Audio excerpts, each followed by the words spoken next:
What is up, everyone, and welcome back. It's another beautiful Wednesday, which means it is another beautiful new comic day. And ladies and gentlemen, it is a great day to have a great day. This is a nice and light week this week, but we have Absolute Batman issue number 19 back on the shelves, as well as Nightwing issue number 137. We cannot forget about Deathstroke issue number 2, as well as Lobo issue number 2. And last but not least, we have a brand new Image title, and that is Fireborn issue number 1. So this is a pretty stacked week. We're going to hang out with some friends, see what we can find. But first things first, we got to get ready for the day. You already know.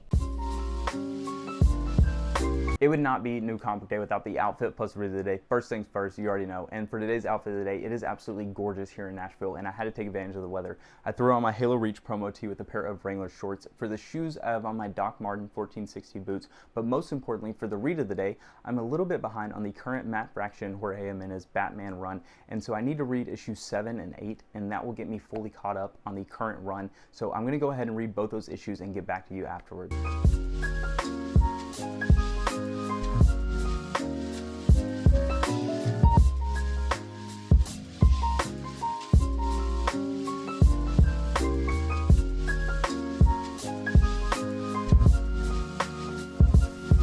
I just finished reading issue number 7 and issue number 8 of Batman by Matt Fraction and Jorge Jimenez, and these two issues in particular were absolutely fantastic. Issue number 7 is the start of a brand new story arc and introduces us to the Joker for the first time, while issue number 6 gives us a bit of a tease of the Joker and Dr. Zeller's lab. Issue number 7 is the full introduction of the Joker, and Matt Fraction absolutely kills it with the dialogue and narration style in this issue in particular. I think the way that he narrates both Batman as well as the Joker is just flawless. He has this yin and yang aspect to the characters, showing you how alike but also different these characters are, and it is just absolutely fantastic. I cannot rave enough about it. And Jorge Jimenez absolutely kills it on the art style in this issue. The way that he draws the Joker is just mind-blowing. I just love it. I cannot rave enough about Jorge Jimenez's art style. This creative team and this creative project in Batman is just absolutely amazing. I cannot rave enough about this current run if you haven't picked it up. And then issue number 8 flawlessly picks up where issue number 7 left off. We now know that someone is after Bruce, but we don't know who is after Bruce, and that is Vandal Savage, a immortal caveman that's been around for over 50,000 years, and he is after Bruce now, seeking revenge, and he is the current leader of Gotham, and he is trying to do whatever he can to take down the Batman. And Batman seeks help in Alan Scott, the original Green Lantern, to find answers as to why Vandal Savage is after him. And this is just a really interesting issue. This gives us a bit of setup for the next few issues as we learn who is after Bruce and Batman, being Vandal Savage, and what his game plan is for Gotham City. And we now have to see what Batman is going to do to take down Vandal Savage. I think these issues were absolutely fantastic. I cannot rave enough about this current run for Matt Fraction, Jorge Jimenez. I think the way that Jorge Jimenez draws both Batman as well as all the other supporting cast characters, Tim Drake, Damian Wayne, the way that he's drawn some of the villains as well as Ojo, we get the introduction of the Minotaur. I think it's just amazing. I cannot rave enough about it. And then Matt Fraction's narration and dialogue style, as well as his pacing and world building, is just absolutely fantastic in this current run. I just love it. I would love to hear your thoughts down below if you have been caught up. Ladies and gentlemen, we have a few errands we're going to run this afternoon before we meet up with Daniel for New Comic Book Day, and I am going to take down all of these Transformers comics that you see behind me this afternoon and put up my Daredevil poster that I got for the new Daredevil run from Stephanie Phillips and Lee Garbet. I'm super excited to finally frame this, and I wanted to find a frame for it this afternoon and take down all of these comics so that way they are more accessible to read whenever I want to read them. And then there's one other thing that I managed to pick up over the weekend that is now a part of my setup and background that you see behind me, and I wanted to share that with you guys right now. This area you typically see behind me when I film is what I would call my media center. And as you can see, this is kind of a collection of all my favorite media that I enjoy. So at the bottom here, I have one of my comic short boxes. This is my DC short box. And then right behind it, I have a bookshelf that me and my dad built a few years ago.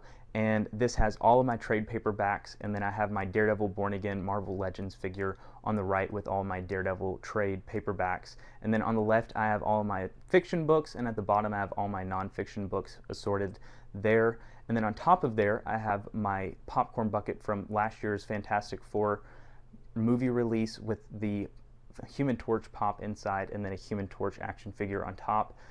This is my CD and DVD shelf, I would call it. So this assorts all of my different CDs and DVDs that I've collected over time, and then on top of there has some of my favorite trade paperbacks as well as some of my favorite action figures.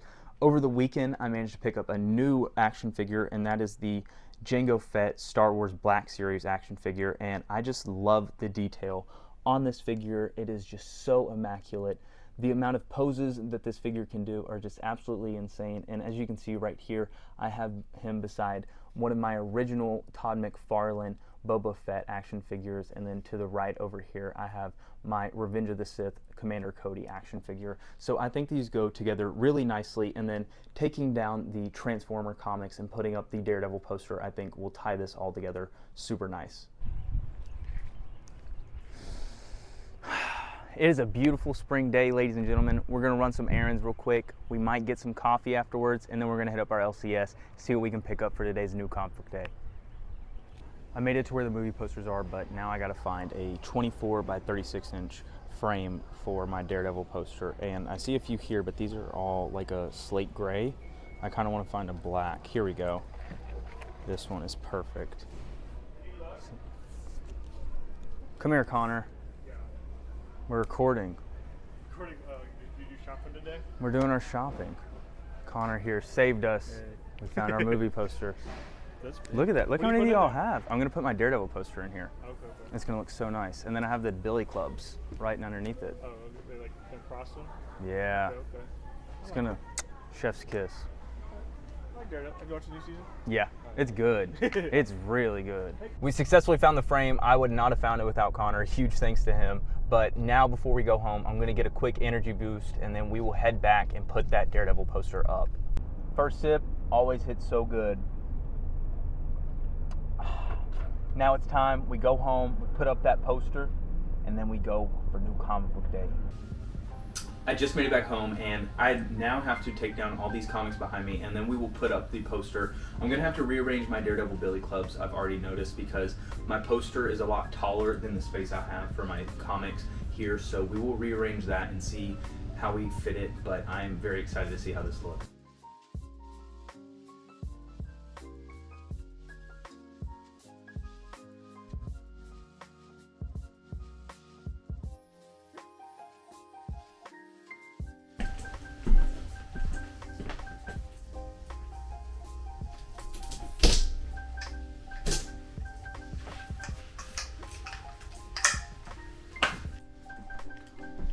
We're going to see if these command strips will work for what I'm needing them to do, because the original style command strips I had were not the correct kind, so it just was not working.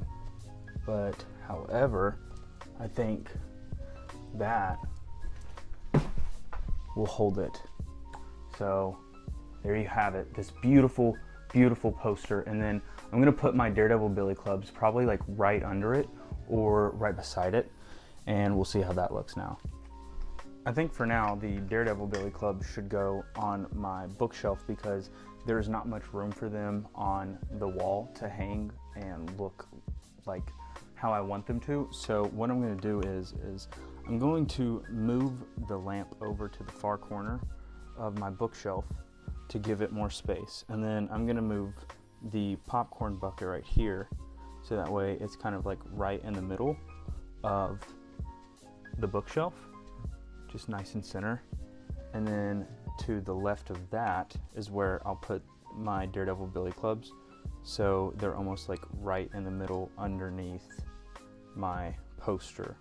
And then I'll put my Human Torch back where he goes on top of the popcorn bucket, but I think that actually looks really nice. I'm a big fan of how this looks, so I'll go ahead and show you guys an up close. As you can see, we now have our Lee Garbet Daredevil poster right beside our Ultimate Spider-Man poster, and honestly, this looks so nice. I'm so happy I got this framed.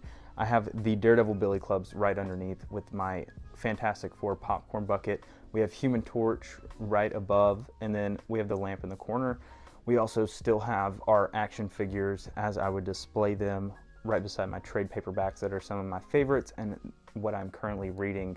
But then we also have our Star Wars A New Hope promo poster, the Japanese version, which honestly is so cool. This was a gift from my sister for Christmas, and I just love this little detail to have with my media center. I want to start incorporating in videos rather than just being over to my left at my gaming setup or my workstation, as you would call it, and incorporating videos where I am shooting specifically at my media center. I have a stool that I can sit on and just sit down and talk with you guys. So maybe in future videos, we start incorporating that more. We have arrived at our LCS. Shout out to Dragonfly if you're in the Nashville area. But we are here with Daniel. Let's see what we can find on this beautiful Wednesday. Today's new releases, and there is only one issue of Fireborn, the new Image comic left on the shelves, so you know we have to snag it. If we get off early, I'll go with you. All right. We get off early. You know, I go ahead. Look at this beautiful Deathstroke The Terminator variant cover. Daniel just sniped volume 1 and 2 of Geiger. Shout out to Dragonfly. Daniel's been looking for this for a while. We went to McKay's a few months ago and he was not able to find this, but Dragonfly or LCS managed to have it today, coming in clutch. I want to mess up the organization that he has. He's being so kind to put it back in order even. What a guy. What a guy. I just made it back home, and as you can see here, I have a nice but light stack this week. I've been trying to limit my pull list each and every week to only a few ongoing series at a time and only a few limited series, and I think this helps me a lot to get through my to be read stack a lot quicker and enjoy every single comic series that I'm reading at any given moment without having to jump into a series and read 3 or 4 issues to catch up to the ongoing issue. And honestly, it's been really nice. So let's go ahead and jump into the stack and show you everything that I pulled this week. Starting the stack off this week, we have a brand new title from Image, and that is Fireborn.